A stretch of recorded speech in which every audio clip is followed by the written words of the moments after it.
মা বোনদের একটা সমস্যা নিয়ে কথা বলবো। আমার এক পরিচিত আন্টি, উনি যখন পায়খানা করে তখন রক্ত যায় এবং পায়খানার রাস্তা দিয়ে কিছু একটা নেমে আসে। তো এটা শুনে বোঝা যায় যে এটা অনেকটা পাইলসের সমস্যার মতো। ভৈরবে একজন মহিলা সার্জন অনেক বেশি দরকার, একজন ফিমেল সার্জন। কারণ কি, অনেক মা এবং বোনেরা আছেন যারা দীর্ঘদিন যাবৎ, দেখা যায় পায়খানা রাস্তার যে কোনো একটা সমস্যা বা ব্রেস্টের যে কোনো একটা সমস্যা, দীর্ঘদিন ভুগতেই থাকেন। তো আসলে অনেকদিন পরে আমরা খুব ভালো একজন ফিমেল সার্জনের সন্ধান পেলাম। আসসালামু আলাইকুম, স্বাগত জানাচ্ছি ডাক্তার ইরশাদ জাহান স্পেশালাইজড হাসপাতালের পক্ষ থেকে।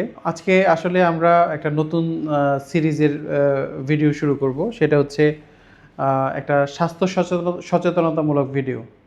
তো স্বাস্থ্য সচেতনতামূলক ভিডিওতে আমরা আলোচনা করব যে আসলে আমরা অনেকেই অনেক ধরনের স্বাস্থ্য সমস্যায় ভুগি, এবং এই যে সমস্যাগুলো নিয়ে আলোচনা করব এবং এই সমস্যাগুলোর সমাধান কি, এই সমাধানটা নিয়ে আমরা আলোচনা করব।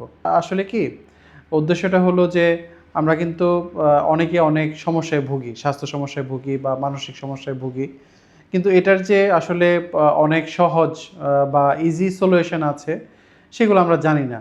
না জানার জন্য দেখা যায় যে আমরা অনেক সমস্যায় দীর্ঘদিন যাবৎ আমরা ভুগতেই থাকি। তো ওই জিনিসগুলো নিয়ে আমরা একটু কথা বলবো। তো আশা করি যারা এই ভিডিওগুলো দেখবেন সবার উপকার হবে এবং সবাই উপকৃত হবেন। তো আজকে আমরা প্রথম ভিডিও এবং পার্ট 1-এ আমরা যেটা নিয়ে কথা বলবো সেটা একটা মা বোনদের একটা সমস্যা নিয়ে কথা বলবো। সেটা অনেক মা এবং বোনেরা আছেন যারা মানে এই সমস্যাটাতে ভোগেন। আর এই সমস্যাটা বলার আগে আমি একটা ঘটনা বলি। ঘটনার থেকে আসলে এই ভিডিওটা তৈরি করার ইচ্ছা হইল যে এটা করলে অনেক মা বোনের উপকার হবে। ঘটনাটা হলো, আমার এক পরিচিত আন্টি, ওনার বয়স প্রায় 50+। তো উনি অনেকদিন যাবৎ ওনার পায়খানা দিয়ে রক্ত যাচ্ছে এবং উনি যে হিস্ট্রিটা দিল সেই হিস্ট্রিটা হলো এরকম অনেকটা, যে উনি যখন পায়খানা করে তখন রক্ত যায় এবং পায়খানার রাস্তা দিয়ে কিছু একটা নেমে আসে। তো এটা শুনে বোঝা যায় যে এটা অনেকটা পাইলসের সমস্যার মতো। তো উনি এই সমস্যাটা অনেক দিন যাবৎ ভুগতেছিলেন, কিন্তু কোনো মহিলা সার্জন না পাওয়াতে, ভৈরব বা আশেপাশে কোনো মহিলা সার্জন না পাওয়াতে উনি এই সমস্যাটা চিকিৎসা করাচ্ছিলেন না। যে এই সমস্যাটার জন্য একজন সাধারণত দেখা যায় পুরুষ সার্জন দেখাবেন, এই জন্য উনি চিকিৎসাই করাচ্ছেন না। তো এবং দেখা গেছে যে রক্ত যেতে যেতে একদম অসুস্থ হয়ে যায় এক সময়, এবং পরে ঢাকা গিয়া উনি একজন মহিলা সার্জনকে দেখান এবং পরে চিকিৎসা করান। তো এই যে এরকম একটা ঘটনা, এই ঘটনাটা থেকে আমার মনে হলো না, আসলে ভৈরবে একজন মহিলা সার্জন অনেক বেশি দরকার, একজন ফিমেল সার্জন।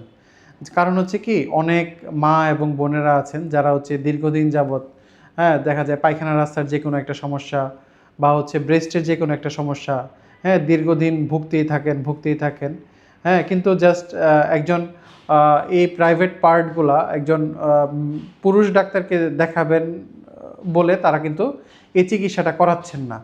তো তাদের কথা চিন্তা করে আসলে আমরা অনেকদিন যাবৎ একজন ফিমেল সার্জনের সন্ধান করতেছিলাম, যে আমরা একজন ফিমেল সার্জন আমাদের ডাক্তার ইরশাদ জাহান স্পেশালাইজড হাসপাতালে বসাবো। তো আসলে অনেকদিন পরে আমরা খুব ভালো একজন ফিমেল সার্জনের সন্ধান পেলাম। ওনার নাম ডাক্তার সামিয়া মুস্তারি। উনি একজন সহযোগী অধ্যাপক।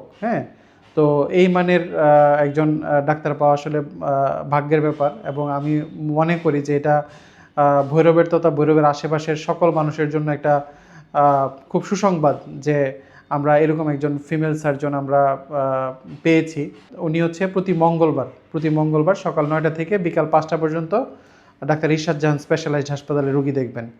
এবং সবচেয়ে আনন্দের বিষয় সেটা হলো যে এখন যে মা এবং বোনেরা দীর্ঘদিন যাবৎ পায়খানা রাস্তার যে কোনো সমস্যা, যেরকম পাইলস, ফিশার, ফিস্টুলা বা অ্যাবসেস, এরকম যে কোনো সমস্যা, বা ব্রেস্টের যে কোনো সমস্যা, যেরকম টিউমার বা ক্যান্সার, এরকম যে কোনো সমস্যায় ভুগতেছেন, তারা নিশ্চিন্তে ডাক্তার ইরশাদ জাহান স্পেশালাইজড হাসপাতালে এখন মানে এই সমস্যাটার সমাধান আপনারা পাবেন।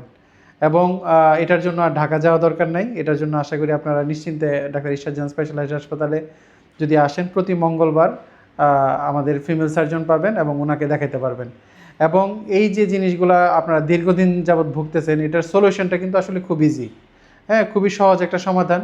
হয়তো ওষুধের মাধ্যমে ভালো হয়ে যাবে অথবা ছোট্ট একটা অপারেশনের মাধ্যমে ভালো হয়ে যাবে।